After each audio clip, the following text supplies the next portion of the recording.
कराची की सबसे बड़ी यूनिवर्सिटी जामिया कराची के अंदर दहशतगर्दी का वाकया पेश आया है।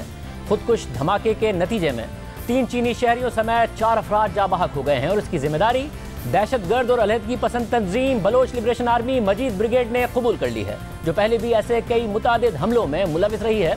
मगर तशवीशनाक बात यह है कि पहली दफ़ा इस दहशतगर्द जमात की तरफ से एक खातून को खुदकुश हमला आवर के तौर पर इस्तेमाल किया गया है और इस दहशतगर्द तंजीम की तरफ से इसकी तस्वीर भी जारी कर दी गई है। जबकि ये खुदकुश हमला कराची यूनिवर्सिटी के अंदर कन्फ्यूशियस इंस्टीट्यूट के बाहर किया गया, जहां तलबा को चाइनीज़ ज़बान और सकाफत से मुताल्लिक तालीम दी जाती है। और इस वाक़े की जो CCTV फुटेज सामने आई है वो दिल दहला देने वाली है।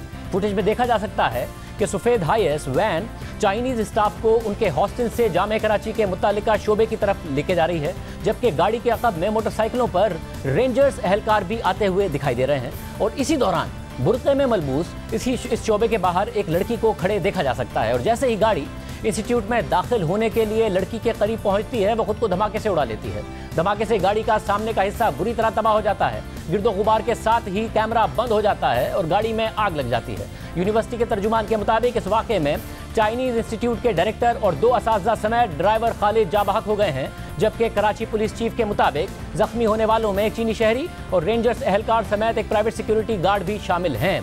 रिपोर्ट के मुताबिक धमाके में 3 से 4 किलो बारूदी मवाद इस्तेमाल किया गया है और बड़ी मिकदार में स्टील बॉल बेयरिंग का इस्तेमाल किया गया है। खुदकुश बमबार के जिस्मानी आज़ा और बुर्क़े के हिस्से हासिल कर लिए गए हैं। अब अहम बात यह है कि दहशतगर्द तंजीम यानी BLA के मजीद ब्रिगेड की तरफ से जो हमले हो रहे हैं वो खतरनाक रुझान की निशानदेही कर रहे हैं, क्योंकि इस जमात की तरफ से हमलों के लिए मुतवातिर और मजीद खतरनाक ट्रेंड मुतारिफ किए जा रहे हैं। इससे पहले रमा साल फरवरी में इसी तंजीम ने बलूचिस्तान में सिक्योरिटी फोर्सेस के 2 कैंप्स जो मुख्तलिफ मकामात पर थे उन पर हमला किया, जिसमें कम से कम 13 दहशतगर्द हलाक और 7 फौजी जवान शहीद हुए थे, जिसके बाद क्लियरेंस ऑपरेशन जारी रहा। मगर इस दहशतगर्द जमात की तरफ से हमले सिर्फ बलूचिस्तान तक महदूद नहीं है। आज कराची यूनिवर्सिटी में चीनी शहरियों को निशाना बनाया गया, जबकि इससे पहले जून 2020 में कराची स्टॉक एक्सचेंज पर हमला किया गया, जहां 4 हमला आवर मारे गए और इस हमले की जिम्मेदारी भी मजीद ब्रिगेड ने ही कबूल की। जबकि 2019 में इस ग्रुप ने चीन पाकिस्तान इक्तिसादी राहदारी के मरकज गवादर शहर में PC होटल पर हमला किया, जिसमें 5 अफराद जाँ बहक हुए, जबकि 3 हमलावर मारे गए। जबकि इसी साल यानी 2018 को कराची में नवंबर में चीन के सिफारत खाने पर हमला किया गया, जिसमें 4 हमलावर पुलिस मुकाबले में मारे गए और उस हमले की जिम्मेदारी भी मजीद ब्रिगेड ने ही कबूल की। साथ ही अगस्त 2018 को बलूचिस्तान के इलाके दालबंदीन में एक ट्रक पर हमला किया गया, जिसमें चीनी इंजीनियर सवार थे। इस हमले में भी 3 चीनी इंजीनियर समेत 5 अफराद जख्मी हुए। BLA की मजीद ब्रिगेड ने इस हमले की जिम्मेदारी कबूल की और बताया कि हमला आवर नौजवान रिहान था, जो मजीद ब्रिगेड के सरबराह असलम उस्ताद उर्फ असलम अच्छू का बेटा था।